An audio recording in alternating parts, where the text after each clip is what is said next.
மோடி அவர்கள் வந்து இந்த என்னைக்கு வந்து திருமூலரை கையில் எடுத்தாரோ, திருமூலர் வந்து 14 சித்தர்களில் முதன்மையானவர். அவருடைய திருமந்திரம் வந்து 9 தந்திரங்கள் அடங்குச்சின்னு சொல்லுவாங்க. அது 9 பகுதியாக பிரிக்கிறாங்க இல்லைங்களா, அதை வந்து 9 தந்திரம்னு சொல்லுவாங்க. மோடியினுடையது 4வது தந்திரம்.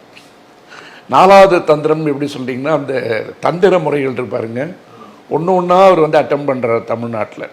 நான் நிறைய வாட்டி சொல்லியிருக்கேன், இந்த முறை பொண்ணை கொடுக்கலன்னா எப்படியாவது தூக்கிட்டு போகணுன்னு உள்ளே வந்து அலைவான் பாரதிராஜா படத்தில்.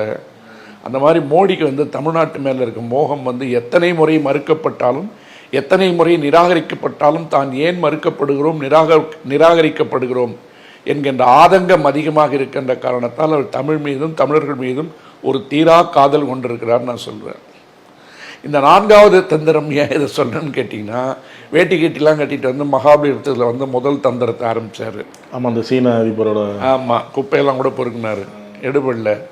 2வது வந்து இதே மாதிரி வந்து ஒரு மௌனசாமியாரை வந்து ஸ்ரீரங்கத்தில் உட்காந்துட்டு, உலகம் யாவையும் தாமுள வாக்கலும் நிலைபெறுத்தலும் நீக்கலும் நீங்களா அழகிலா விளையாட்டுடையார் அவர் தலைவர் அன்னவர்க்கே சரண் நாங்கள் என்று கம்பராமாயண பாடலை வந்து இசையாக கேட்டு உருகி உட்கார்ந்துருந்தார் 3 நாள் மௌன விரதம் தேர்தல் சமயத்தில்.